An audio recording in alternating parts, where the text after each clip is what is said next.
One of the next biggest mistakes that B2B brands make is they think that they need to flex how intelligent they are with jargon and hyphens and big words.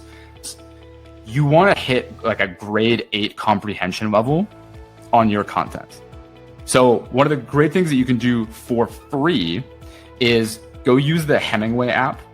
Hemingway app will actually help you analyze your content and tell you what grade level it's at.